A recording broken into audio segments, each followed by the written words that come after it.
કહેવાય છે કે દુનિયામાં માથી મોટું કોઈ નથી હોતું, પણ ક્યારેક ક્યારેક માણસાઈનો સંબંધ લોહીના સંબંધ કરતાં પણ વધારે ગાઢ બની જાય છે. આ વાર્તા છે રમાની, તે 22 વર્ષની છોકરીની, જેને દુનિયા ભિખારી કહેતી હતી. પરંતુ 3 અનાથ છોકરાઓ માટે તે ભગવાનથી ઓછી નહોતી.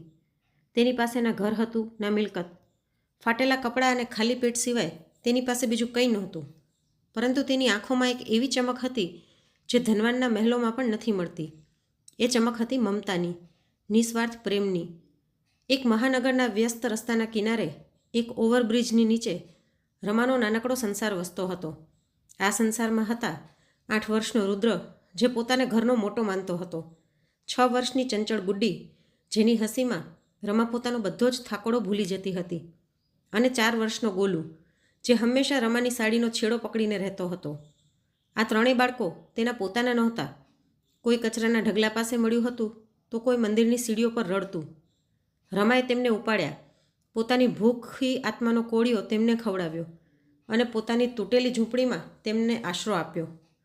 તે દિવસ આખો બાજુના મંદિરમાં ફૂલ વેચતી અથવા લોકોના આપેલા નાના મોટા કામ કરતી, જેથી રાત્રે આ ત્રણેય માસૂમ બાળકોનું પેટ ભરી શકે. તે પોતે ભૂખી સૂઈ જતી, પરંતુ બાળકોની થાળી ક્યારેય ખાલી ન રહેવા દેતી. એક દિવસ ભર બપોરે, જ્યારે ટ્રાફિક પોતાની પૂર ગતિએ દોડી રહ્યો હતો, શહેરના સૌથી મોટા ઉદ્યોગપતિમાંથી એક, અભિનવ ભાટી, પોતાની ચકચકિત કારમાં બેઠા હતા. તેની દુનિયા કાચની દિવાલોની પાછળ હતી, જ્યાં બહારની ગરીબી અને લાચારીનો અવાજ પહોંચતો નહોતો. ત્યારે તેની નજર ઓવરબ્રિજ નીચે બેઠેલી રમા અને તેના બાળકો ઉપર પડી. તેમના ગંદા મેલા કપડાં અને બાજુમાં પડેલી સુકાયેલી રોટલી જોઈને અભિનવના ચહેરા પર એક ઘૃણાનો ભાવ આવ્યો. તેણે પોતાના ડ્રાઈવરને કહ્યું, જુઓ, કઈ રીતે આ લોકો પોતાના બાળકોને ઢાલ બનાવીને ભીખ માંગે છે. દેશની બધી ગંદકી આ લોકોના કારણે જ છે. ત્યારે નાનકડી ગુડ્ડી આશાભરી નજરે એક નાનકડું ગુલાબનું ફૂલ લઈને તેની ગાડી તરફ દોડી. સાહેબ, ફૂલ લઈ લ્યો, ભગવાન તમારું ભલું કરશે. અભિનવે તેના તરફ જોવાને બદલે પોતાની ગાડીનો કાચ ઉપર ચડાવી લીધો. જેવું જ ટ્રાફિક સિગ્નલ ગ્રીન થયું, તેણે ડ્રાઈવરને ઝડપથી ગાડી ચલાવવાનો ઇશારો કર્યો. કારના ટાયરથી ઉછળેલું કાદવવાળું પાણી સીધું ગુડ્ડીના કપડા પર ઉડ્યું. બાળકી ડરીને રડવા લાગી. રમા દોડીને આવી, તેને ગળે લગાવી લીધી અને પોતાના સાડીના પાલવથી તેનો ચહેરો લૂછ્યો. તેની આંખોમાં આંસુ નહોતા, પરંતુ એક ખામોશ પીડા હતી. અભિનવે પોતાની ગાડીના સાઈડ મિરરમાંથી આ બધું જોયું, પરંતુ તેના મન ઉપર કોઈ અસર થઈ નહીં. તે નહોતો જાણતો કે જે માણસાઈને આજે તેણે કાદવ ઉડાડ્યું હતું, એ જ માણસાઈ એક દિવસ તેની આખી દુનિયાને બદલવાની હતી. એ રાત્રે, જ્યારે અભિનવ પોતાના આલિશાન બંગલામાં એક મોટી બિઝનેસ ડીલનું જશ્ન મનાવી રહ્યો હતો, ઓવરબ્રિજની નીચે અનરાધાર વરસાદે રમાની નાનકડી દુનિયામાં વિનાશ વિખેરી નાખ્યો. અભિનવના ઘરે ચારે બાજુ મોંઘી દારૂ અને ખોટી હસીનો ઘોંઘાટ હતો, પરંતુ તેના મનમાં એક ઊંડું મૌન પ્રસરેલું હતું. તેની નજર પોતાના સ્ટડી રૂમમાં રાખેલા એક ફોટા પર પડી, જેમાં તેની પત્ની કિંજલ અને 6 મહિનાનો દીકરો રાહુલ હસી રહ્યા હતા. 4 વર્ષ પહેલાં એક કાર એક્સિડન્ટે કિંજલને તેનાથી છીનવી લીધી હતી, અને એ જ ઘટનામાં તેનો દીકરો ક્યાંક લાપતા થઈ ગયો હતો. પોલીસે માની લીધું હતું કે તે પણ મરી ગયો છે, પરંતુ અભિનવનું મન આ માનવા માટે તૈયાર નહોતું. એ દિવસ પછીથી અભિનવની હસી, તેની માણસાઈ, બધું જ ખતમ થઈ ગયું હતું. તે મિલકતની દુનિયામાં એટલો ડૂબી ગયો કે તેને કોઈના આંસુ દેખાતા નહોતા. એક દિવસ ફૂલ તાવના લીધે ગોલુ બેભાન થઈ ગયો. રમા તેને લઈને ઝડપથી હોસ્પિટલ પહોંચી. હોસ્પિટલની ઊંચી અને ઝગમગતી બિલ્ડિંગ રમા જેવી ગરીબ છોકરી માટે કોઈ મંદિર જેવી હતી, જ્યાં ભગવાન તો વસતા હતા, પરંતુ દર્શન ફક્ત રૂપિયાવાળાને મળતા હતા. પલળેલા કપડામાં તાવથી ધગતા ગોલુને ખોળામાં લઈને તે ધ્રુજતી અંદર આવી. રિસેપ્શન પર બેઠેલી છોકરીએ તેને ઉપરથી નીચે સુધી ઘૃણાથી જોઈ, જાણે આરસના ફ્લોર પર કોઈ જીવજંતુ આવી ગયું હોય. પછી બોલી, શું જોઈએ? આ ભિખારીઓની ઝૂંપડી નથી. તેના અવાજમાં જાણે ઝેર ભળેલું હતું. રમાએ પોતાની મુઠ્ઠીમાં પકડેલા સિક્કા કાઉન્ટર પર રાખી દીધા. તેના અવાજમાં એક માની લાચારી હતી. બહેન, મારો દીકરો તાવથી તપી રહ્યો છે. આને ડૉક્ટરને દેખાડી દો. મારી પાસે બસ આ જ છે. બાકી તમે જે કહેશો એ કામ કરીને હું ચૂકવી દઈશ. રિસેપ્શનિસ્ટે તે સિક્કાને એવી રીતે જોયા જાણે તે કોઈ કચરો હોય. અને જોરથી હસી પડી. પછી બોલી, આટલામાં તો અહીંનો કાગળ પણ નથી આપવામાં આવતો. જા અહીંથી, કોઈ સરકારી હોસ્પિટલમાં લઈ જા. અહીં ઈલાજ માટે રૂપિયા લાગે છે, દુઆઓ નહીં. ગાર્ડ તેને બહાર ધકેલવા લાગ્યા, પરંતુ રમા એક પહાડની જેમ ત્યાં જ જામી ગઈ. એ જમીન પર બેસી ગઈ અને રડવા લાગી. પછી લાચારીથી રાડ પાડીને બોલી, ભગવાન ખાતર કોઈ તો મારા છોકરાને બચાવી લો. હું અહીંથી આને મરવા માટે પાછો નહીં લઈ જાઉં. તેનું રડવું અને ચીસો પાડવું હોસ્પિટલના શાંત વાતાવરણમાં ગૂંજવા લાગ્યું. લોકો એકત્રિત થવા લાગ્યા. હોસ્પિટલની બદનામીના ડરથી ત્યાંના એડમિન મિસ્ટર મહેતા ત્યાં પહોંચ્યા. તે એક ચાપલૂસ અને નિયમોનો પાક્કો માણસ હતો, જેના માટે માણસના જીવથી વધારે હોસ્પિટલની પ્રતિષ્ઠા કિંમતી હતી. તેણે ગાર્ડ્સને સખ્તાઈથી આદેશ આપ્યો, આ મહિલાને અને તેના છોકરાને અહીંથી ઉપાડીને બહાર ફેંકો. આપણી હોસ્પિટલનું વાતાવરણ ખરાબ કરી રહી છે. ગાર્ડ જેવા જ રમા તરફ આગળ વધ્યા, હોસ્પિટલના મુખ્ય દરવાજામાંથી અભિનવ બહાર નીકળ્યો. અભિનવ આ હોસ્પિટલના ટ્રસ્ટીઓમાંથી એક હતો. અત્યારે તે પોતાના કોઈ વિદેશી ક્લાયન્ટને મળીને જઈ રહ્યો હતો અને આ કોલાહલ જોઈને તેનો પારો ચડી ગયો. તેણે મિસ્ટર મહેતાને ગુસ્સામાં પૂછ્યું, આ બધું શું નાટક ચાલી રહ્યું છે? એક ભિખારીને સંભાળવાની ઓકાત નથી તારી? તેનો અવાજ સાંભળીને રમાએ પાછળ વળીને જોયું. આ એ જ રૂપિયાવાળો માણસ હતો. એક ક્ષણ માટે તેની આંખોમાં નિરાશા આવી ગઈ, પણ બીજી જ ક્ષણે એક માની મમતાએ તેની હિંમત આપી. તે ગાર્ડ્સને ઝાટકીને અભિનવના પગમાં પડી ગઈ. રમાએ તેના પગ પકડી લીધા અને આજીજી કરતાં બોલી, માલિક, તમે જ આ હોસ્પિટલના ભગવાન છો. હું તમને ઓળખું છું. મારી મદદ કરો સાહેબ. મારા છોકરાને બચાવી લો. એના બદલે મારી આખી જિંદગી લઈ લો. મને પોતાની ગુલામ બનાવી લો, પણ આના જીવની ભીખ આપી દો. અભિનવે તેને હટાવવાનો પ્રયત્ન કર્યો, પરંતુ રમાએ એના પગ મૂક્યા નહીં. તેના ખોળામાં રહેલા છોકરાનો ચહેરો હજી પણ તેની સાડીમાં છુપાયેલો હતો. અભિનવને પોતાની પ્રતિષ્ઠાની ચિંતા થઈ. આ તમાશો ખતમ કરવા માટે તેણે નફરત ભરેલા સ્વરમાં મહેતાને કહ્યું, આને કોઈ જુનિયર ડૉક્ટરને બતાવી દો અને જે પણ ખર્ચો થાય એ મારા એકાઉન્ટમાં નાખી દેજો. અને હવે પછીથી આવી ગંદકી હોસ્પિટલની અંદર ન દેખાવી જોઈએ મને. આટલું કહીને અભિનવ પોતાની કાર તરફ આગળ વધી ગયો.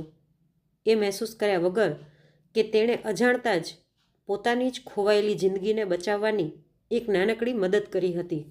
એ નહોતો જાણતો કે જે બાળકને તે ગંદકી સમજી રહ્યો છે તે એનું જ લોહી હતું, જેની છાતી પર ઠીક એવું જ જન્મનું નિશાન હતું જેવું તેના ખોવાયેલા દીકરા રાહુલની છાતી પર હતું. અભિનવના આદેશ પછી હોસ્પિટલની નર્સોએ રમાના હાથમાંથી ગોલુને લગભગ ઝૂંટવી લીધો અને તેને ઇમરજન્સી વોર્ડમાં લઈ ગઈ.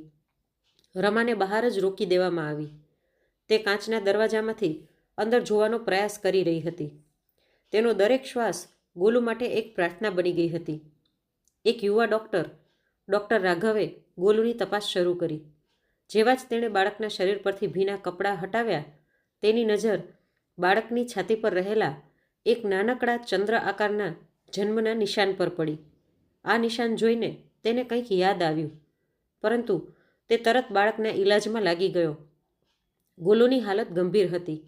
તેને ન્યુમોનિયા થઈ ગયો હતો અને જો થોડી વાર હજી થઈ જાત તો કદાચ તેને બચાવવો અશક્ય થઈ જાત. કલાકો સુધી રમા હોસ્પિટલના ઠંડા ફ્લોર પર બેઠી રહી. તેની આંખો 1 મિનિટ માટે પણ બંધ થઈ નહીં. રુદ્ર અને ગુડ્ડી પણ ગભરાયેલા તેને ચોંટીને બેઠા હતા. વહેલી સવારે ડૉક્ટર રાઘવ બહાર આવ્યા. તેના ચહેરા પર મુસ્કાન હતી. ડરવાની કોઈ વાત નથી. તમારું બાળક હવે જોખમ બહાર છે. અમે એને દવા આપી દીધી છે અને હમણાં થોડા દિવસ તેને દેખરેખમાં રાખવો પડશે. રમાની આંખોમાંથી ખુશીના આંસુ વહી નીકળ્યા. તે ડૉક્ટરના પગમાં પડી ગઈ. ડૉક્ટર સાહેબ, તમે મારા દીકરાને નવી જિંદગી આપી છે. હું તમારો આ ઉપકાર ક્યારેય નહીં ભૂલું. ડૉક્ટર રાઘવે તેને ઊભી કરી અને કહ્યું, એ મારી ફરજ હતી. પણ શું હું તમને કંઈ પૂછી શકું? આ છોકરો તમારો પોતાનો છે? એક ક્ષણ માટે રમા અસહજ થઈ ગઈ. પછી તેણે હકીકત જણાવી દીધી. એણે કહ્યું કે કઈ રીતે ગોલુ તેને એક ઝાડી ઝાખરામાંથી મળ્યો હતો અને ત્યારથી તે જ એની માં છે. આ સાંભળીને ડૉક્ટર રાઘવની આંખોમાં એક અજીબ ચમક આવી ગઈ. તેને યાદ આવ્યું કે 4 વર્ષ પહેલાં જ્યારે તે આ જ હોસ્પિટલમાં ઇન્ટર્ન હતો ત્યારે શહેરના સૌથી મોટા ઉદ્યોગપતિ અભિનવનો પરિવાર એક ઘટનાનો શિકાર થયો હતો. તેમની પત્નીનું મૃત્યુ થઈ ગયું હતું અને તેમનો 5 મહિનાનો દીકરો રાહુલ, જેની છાતી પર આવું જ ચંદ્ર આકારનું નિશાન હતું, તે એક્સિડન્ટ વખતે ગાડીમાંથી ફંગોળાઈને ક્યાંક ખોવાઈ ગયો હતો. તેને શંકા થઈ, પરંતુ પુરાવા વગર તે કંઈ કહી શકે એમ નહોતો.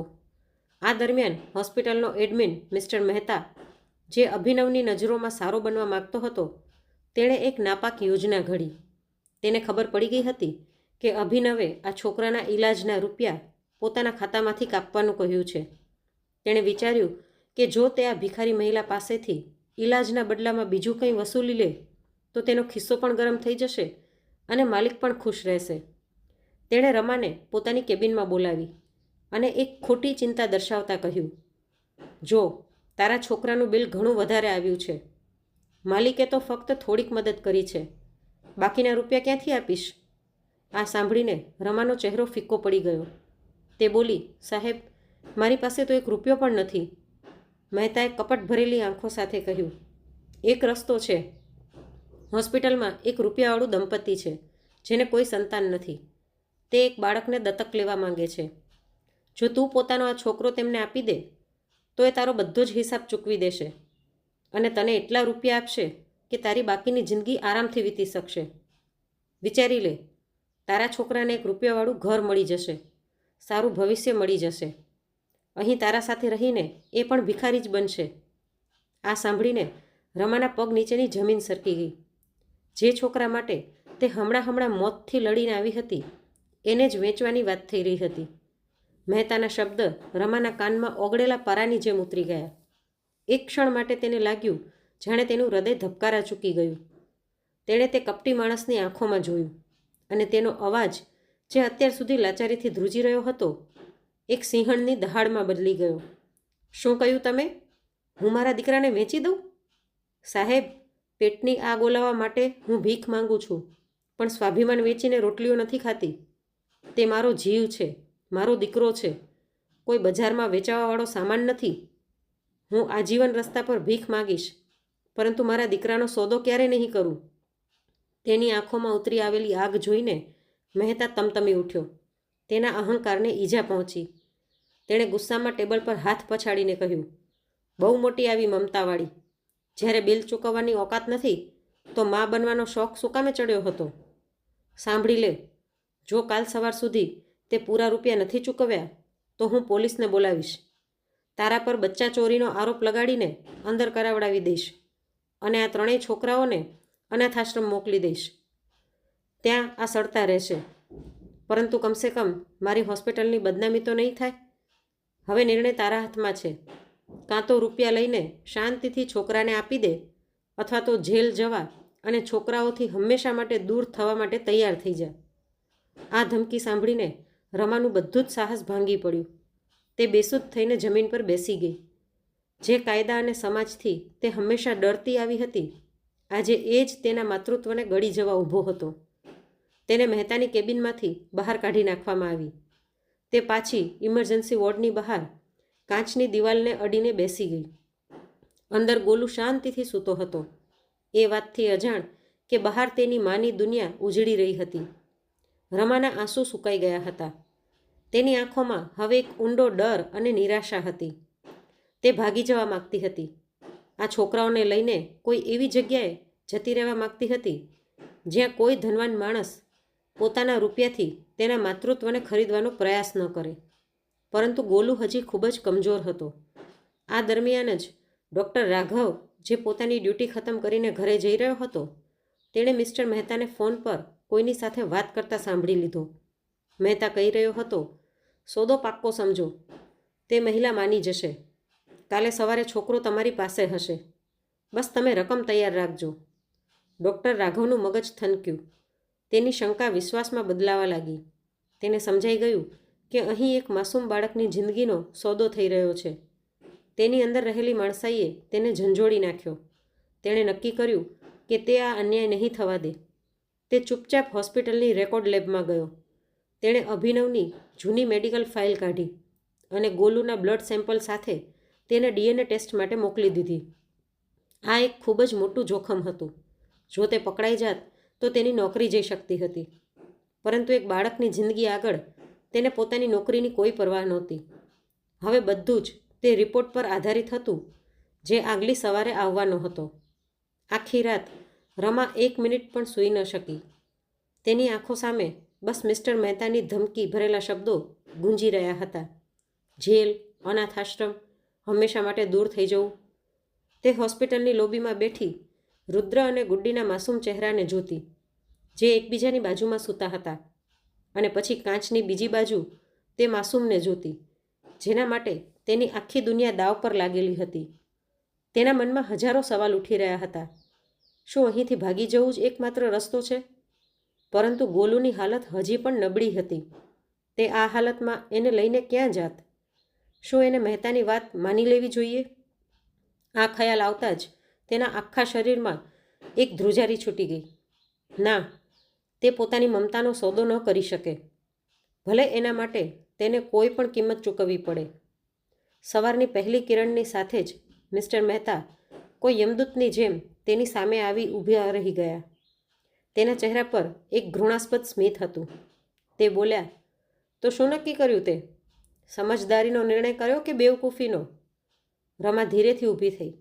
તેની આંખોમાં આંસુ ન હતા, પરંતુ એક અજીબ શાંતિ હતી, જાણે તેણે પોતાની કિસ્મતને સ્વીકારી લીધી હોય. તેનો અવાજ ધ્રુજી રહ્યો હતો, પરંતુ તેના શબ્દો પહાડની જેમ મજબૂત હતા. હું મારા છોકરાનો સોદો નહીં કરું. તમારે જે કરવું હોય તે કરી લો. જો ભગવાને તેણે મારા ખોળામાં નાખ્યો છે તો એ જ તેની રક્ષા કરશે. આ સાંભળીને મહેતાનો ચહેરો ગુસ્સાથી લાલ થઈ ગયો. ઠીક છે, જેવી તારી મરજી. હવે તું સળ જેલમાં અને તારા છોકરા અનાથાશ્રમમાં સળશે. તેણે તરત જ પોલીસને ફોન કર્યો અને સાથે જ તે રૂપિયાવાળા દંપતીને પણ બોલાવી લીધું, જે બાળકને ખરીદવા માટે તૈયાર બેઠા હતા. અડધા કલાકની અંદર હોસ્પિટલની તે લોબી એક તમાશામાં બદલી ગઈ. 2 પોલીસવાળા રમાને એવી રીતે સવાલ કરી રહ્યા હતા જાણે તે કોઈ મોટી અપરાધી હોય. તે રૂપિયાવાળી મહિલા ગોલુને જોઈને કહી રહી હતી, કેટલું સુંદર બાળક છે, બસ હવે આ આપણું થઈ જશે. રુદ્ર અને ગુડ્ડી ડરના કારણે રમાને વળગી ગયા હતા. પોલીસે રમાનો હાથ પકડ્યો અને તેને ખેંચવા લાગ્યા. ચાલ અમારી સાથે પોલીસ સ્ટેશન. ત્યાં જ કહેજે કે આ છોકરો ક્યાંથી ચોર્યો છે તે. રમાએ છેલ્લી વખત લાચારીથી ગોલુ તરફ જોયું. તેને લાગ્યું જાણે આજે ભલાઈ હારી ગઈ હોય, માનવતા મરી ગઈ હતી અને રૂપિયાની તાકાત જીતી ગઈ હતી. પરંતુ કહેવાય છે ને કે જ્યારે બધા દરવાજા બંધ થઈ જાય છે ત્યારે ભગવાન કોઈ બારી ખોલી નાખે છે. જેવા જ પોલીસવાળા રમાનો હાથ ખેંચીને દરવાજા તરફ આગળ વધ્યા, એક તેજ અવાજે બધાને રોકી લીધા. ઊભા રહો. બધાએ પાછળ વળીને જોયું. સામે ડૉક્ટર રાઘવ ઊભા હતા. તેમના હાથમાં એક સીલ પેક કવર હતું અને તેમની આંખોમાં એક એવી ચમક હતી જે કોઈ મોટા તોફાનનો સંકેત આપી રહી હતી. તેમણે સીધું મહેતાની આંખમાં જોઈને કહ્યું, આ છોકરીને કોઈ હાથ નહીં લગાડી શકે. આનો અને આના છોકરાઓનો સાચો ગુનેગાર તો કોઈ બીજો જ છે અને મારી પાસે તેના પુરાવાઓ છે. તેમણે તે કવર હવામાં લહેરાવ્યું, જેમાં ફક્ત એક ડીએનએ રિપોર્ટ નહીં, પરંતુ અભિનવના ખોવાયેલા ભૂતકાળ અને રમાના બેદાગ માતૃત્વનો નિર્ણય બંધ હતો. ડૉક્ટર રાઘવનો અવાજ હોસ્પિટલની તે લોબીમાં તોપના ગોળાની જેમ ફાટ્યો. બધા લોકો, પોલીસવાળા, મહેતા અને તે રૂપિયાવાળું દંપતી, બધા હેરાન આંખે તેમને જોવા લાગ્યા. મિસ્ટર મહેતાના ચહેરાનો રંગ ઉડી ગયો. તેણે પોતાનો ડર છુપાવતા કહ્યું, આ શું બકવાસ કરી રહ્યો છે? તું એક સાધારણ ડૉક્ટર થઈને મારા કામમાં દખલ દઈશ? કોણ છે ગુનેગાર? ગુનેગાર એ છે જેણે એક માની મમતાનો સોદો કરવાનો પ્રયત્ન કર્યો. ડૉક્ટર રાઘવે સખ્તાઈથી મહેતાની આંખો મેળવીને કહ્યું, મારી પાસે એ વાતનો પુરાવો છે કે તમે આ મહિલાને પોતાનું બાળક વેચવા માટે ધમકાવી છે. મેં તમને કાલે રાત્રે ફોન પર સોદો કરતા સાંભળ્યા હતા. આ સાંભળીને પોલીસવાળાઓ પણ સ્તબ્ધ રહી ગયા. તે રૂપિયાવાળા દંપતીએ એકબીજા તરફ જોયું અને ચૂપચાપ ત્યાંથી સરકવાનો પ્રયત્ન કરવા લાગ્યા. મહેતાએ રાડ પાડી, આ ખોટું બોલી રહ્યો છે. આ ડૉક્ટર આ ભિખારી છોકરી સાથે મળેલો છે. એને નોકરીમાંથી નીકળવાનો ડર છે, એટલે આ મારા પર ખોટા આરોપ લગાડી રહ્યો છે. હું ખોટું બોલી રહ્યો છું કે સાચું, તેનો નિર્ણય તો હોસ્પિટલના ટ્રસ્ટી અભિનવ સાહેબ જ કરશે, ડૉક્ટર રાઘવે આત્મવિશ્વાસ સાથે કહ્યું. તેમને અહીં બોલાવો. આ બાબત હવે ફક્ત એક ભિખારીના છોકરાની બાબત નથી રહી. આ બાબત ભાટી પરિવારની આબરૂ સાથે જોડાઈ ગઈ છે. ભાટી પરિવારનું નામ સાંભળતા જ મહેતા ધ્રુજી ગયો.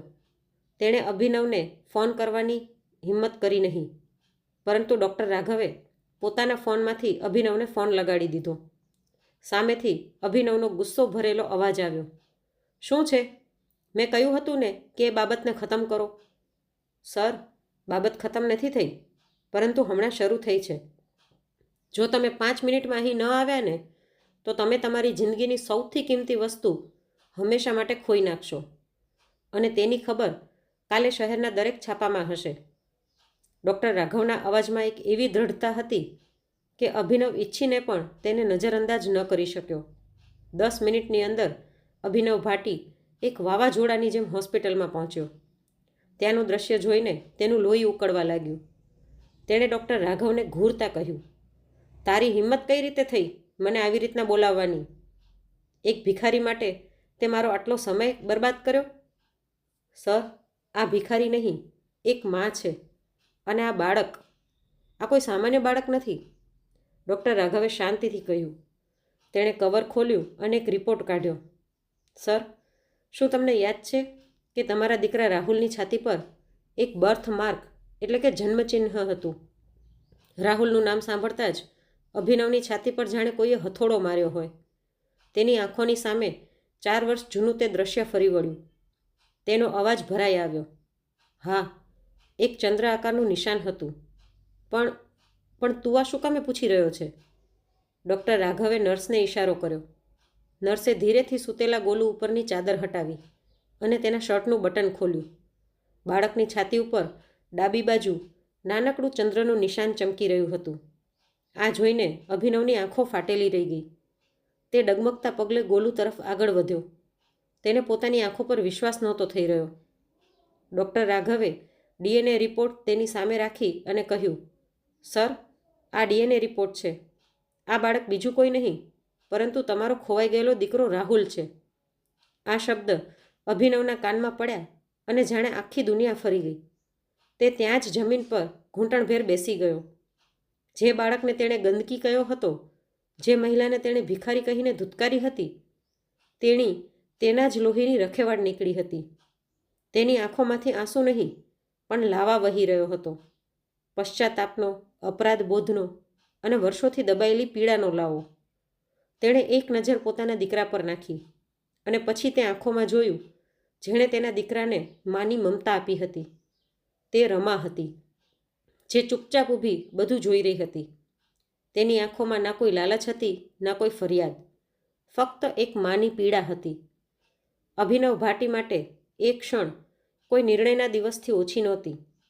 તેની બધી મિલકત, બધો રૂઆબ, બધો જ અહંકાર રમાની ખામોશ આંખો સામે ધૂળમાં ભળી ગયો હતો. તે જમીન પર બેઠો પોતાના દીકરાને જોઈ રહ્યો હતો, જેને તેણે અમુક કલાકો પહેલાં પોતાની દુનિયામાંથી બહાર ફેંકી દીધો હતો. તેના કાનમાં પોતાના જ શબ્દો ગૂંજી રહ્યા હતા. ગંદકી, ભિખારી, દેશની ગંદકી આ લોકોના કારણે જ છે. દરેક શબ્દ એક તીક્ષ્ણ કાંટાની જેમ તેના હૃદયમાં ભોંકાઈ રહ્યો હતો. તે રડવા લાગ્યો, કોઈ નાના બાળકની જેમ, જે પોતાની સૌથી કિંમતી વસ્તુ ખોઈને પાછી મેળવી લે છે, પરંતુ આ પ્રક્રિયામાં પોતાને હંમેશા માટે બદલી નાખે છે. તેણે ધ્રુજતા હાથે પોતાના દીકરાના ગાલને સ્પર્શ કર્યો. 4 વર્ષની લાંબી જુદાઈની પીડા તેની આંખોમાંથી વહી નીકળી. પછી તેણે પોતાની ભીંજાયેલી આંખો ઊંચી કરીને રમાને જોઈ. તેને રમાના ફાટેલા કપડામાં એક દેવી નજર આવી રહી હતી, જેના માતૃત્વએ તેના દીકરાને મોતના મુખમાંથી બચાવી લીધો હતો. તે વાંકો વળીને રમાના પગમાં પડી ગયો અને બોલ્યો, મને માફ કરી દે. તેના અવાજમાં ફક્ત એક શબ્દ નહીં, પરંતુ ભાંગી પડેલા માણસની આત્માની પોકાર હતી. હું આંધળો થઈ ગયો હતો. મિલકતના નશામાં મને માનવતા દેખાણી નહીં. તે મારા દીકરાને એ પ્રેમ આપ્યો, જે કદાચ હું તેને ક્યારેય ન આપી શકત. તું ભિખારી નહીં, તું આ દુનિયાની સૌથી ધનવાન વ્યક્તિ છો, કેમ કે તારા પાસે એ હૃદય છે જે મારા જેવા કરોડપતિઓ પાસે પણ નથી હોતું. રમા ચૂપચાપ ઊભી રડતી રહી. તેની ખુશી અને ડર અંદરો અંદર ગૂંચવાઈ રહ્યા હતા. તેને પોતાનો ગોલું પાછો મળી ગયો હતો, પરંતુ શું હવે તે હંમેશા માટે તેનાથી છીનવાઈ જશે? તેણે ધીરેથી અભિનવને ઊભો કર્યો અને કાંપતા હોઠે પૂછ્યું, સાહેબ, આ આ મારો ગોલું છે. મેં તેને મોટો કર્યો છે. તેના અવાજમાં એક અધિકાર નહીં, પરંતુ એક માનો ડર હતો, જે પોતાના બાળકને ખોવાથી ડરતી હતી. અભિનવે તેના આ ડરને મહેસૂસ કરી લીધો. તેણે રમાના હાથ પોતાના હાથમાં લીધા અને કહ્યું, હા, આ તારો જ દીકરો છે, હંમેશા તારો જ રહેશે. મેં તેને ફક્ત જન્મ આપ્યો છે, પરંતુ તે આને જિંદગી આપી છે. તેને માનો પ્રેમ આપ્યો છે. એક જન્મ આપવાવાળો બાપ ઉછેરવાવાળી માનો કરજો ક્યારે પણ ના ચૂકવી શકે. ત્યારે તેની નજર મિસ્ટર મહેતા ઉપર પડી, જે ડરના કારણે પરસેવાથી તરબતર થઈ રહ્યો હતો. અભિનવનું બધું જ દુઃખ એક ક્ષણમાં જ્વાળામુખી જેવા ગુસ્સામાં બદલી ગયું. તે ઊભો થયો અને મહેતાના મોઢા પર એક જોરદાર તમાચો માર્યો. તારી હિંમત કઈ રીતે થઈ એક મા પાસેથી તેના દીકરાનો સોદો કરવાની? તું માણસ છે કે રાક્ષસ? તેણે પોલીસને આદેશ આપ્યો, ઇન્સ્પેક્ટર સાહેબ, આ માણસને પકડી લો. આના પર બાળક વેચવાનો પ્રયત્ન કરવાનો અને છેતરપિંડીનો કેસ લગાડો, અને હું સુનિશ્ચિત કરીશ કે તે પોતાની બાકીની જિંદગી જેલમાં સડે. પોલીસે તરત જ મહેતાને હથકડી પહેરાવી દીધી. અભિનવે ફરી રમા તરફ જોયું, અને પહેલી વખત તેની નજર રુદ્ર અને ગુડ્ડી ઉપર પડી, જે ડરેલા રમાની પાછળ છુપાયેલા હતા. અભિનવ તેમની પાસે ગયો, નીચે બેઠો અને પોતાના આંસુ લૂછતા બોલ્યો, તે ફક્ત મારા દીકરાને જ નથી ઉછેર્યો, તે આ બે માસૂમોને પણ આશરો આપ્યો છે. આજથી આ ત્રણેય મારા છોકરા છે, અને તું આ છોકરાઓની માં છે. એક માની જગ્યા રસ્તા પર નહીં, ઘરમાં હોય છે. મારી સાથે મારા ઘરે ચાલ. એ ઘર હવે ફક્ત મારું નહીં, આપણા બધાનું છે. આ એક એવો પ્રસ્તાવ હતો જેણે રમાની આખી દુનિયાને હલાવીને રાખી દીધી. જે સમાજે તેને હંમેશા ઠુકરાવી હતી, આજે એ જ સમાજ તેને સૌથી ઊંચો દરજ્જો આપી રહ્યો હતો. અભિનવનો બંગલો કોઈ મહેલ જેવો હતો, જેની ઊંચી દિવાલોએ શહેરના ઘોંઘાટ અને ગરીબીને બહાર જ રોકી રાખી હતી. રમાએ જ્યારે પહેલી વખત તે ઘરમાં પગ મૂક્યો તો તેના પગ ધ્રુજી ગયા. જે આરસના ફ્લોર પર ચાલવાથી તે હોસ્પિટલમાં ડરી રહી હતી, આજે તે એવા જ ફ્લોર ઉપર ઊભી હતી. પરંતુ હવે તે ભિખારી નહીં, પણ તે ઘરની આત્મા બનીને આવી હતી. રુદ્ર અને ગુડ્ડીની આંખો આશ્ચર્યથી ફાટેલી રહેતી. તેમણે ક્યારેય નરમ સોફા, રંગબેરંગી રમકડા અને આટલો મોટો બગીચો નહોતો જોયો. ગોલુ એટલે કે રાહુલ પોતાના પિતા પાસે સુરક્ષિત મહેસૂસ કરી રહ્યો હતો, પરંતુ તેની આંખો વારંવાર પોતાની માં એટલે કે રમાને શોધી રહી હતી. થોડા દિવસો વીતી ગયા. અભિનવે બાળકોને દુનિયાની દરેક ખુશી આપી, મોંઘા કપડાં, સારી સ્કૂલમાં એડમિશન, દરેક પ્રકારનો આરામ. પરંતુ એ જાણતો હતો કે આ છોકરાઓને જે વસ્તુની સૌથી વધારે જરૂર હતી તે હતી એક માનો પ્રેમ, અને તે પ્રેમ ફક્ત રમા જ આપી શકતી હતી. એક સાંજે જ્યારે છોકરાઓ બગીચામાં રમી રહ્યા હતા, અભિનવ રમા પાસે આવ્યો. તે એક ખૂણામાં ચૂપચાપ બેઠી પોતાના જૂના દિવસોને યાદ કરી રહી હતી. અભિનવે ખૂબ જ સન્માન સાથે કહ્યું, રમા, મેં તને અને આ છોકરાઓને અહીં લાવીને કોઈ ઉપકાર નથી કર્યો, ઉલટાનું તે આ ઘર ઉપર ઉપકાર કર્યો છે. તે મને ફક્ત મારા દીકરા સાથે જ નહીં, મારી ખોવાઈ ગયેલી માણસાઈ સાથે પણ મળાવ્યો છે. આ ઘર, આ મિલકત બધું જ તારું છે, પરંતુ હું જાણું છું કે તને આ બધી વસ્તુનો મોહ નથી. તેણે અમુક કાયદાકીય કાગળિયા રમા સામે રાખ્યા અને કહ્યું, મેં રુદ્ર અને ગુડ્ડીને કાયદેસર દત્તક લઈ લીધા છે. આજથી તે પણ મારા છોકરા છે, રાહુલના ભાઈ બહેન, અને તું માં. તું આ ત્રણેયની માં છો. હું તારી સાથે લગ્ન કરીને તને પત્નીનું નામ દઈને આ સંબંધને કોઈ સામાજિક બંધન નથી દેવા માગતો, કેમ કે માનો હોદ્દો દરેક સંબંધ કરતાં ઊંચો હોય છે.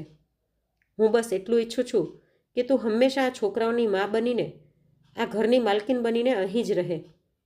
રમાની આંખમાંથી આંસુ વહી નીકળ્યા, પણ આ વખતે આ લાચારીના નહીં, પરંતુ સન્માન અને ખુશીના આંસુ હતા.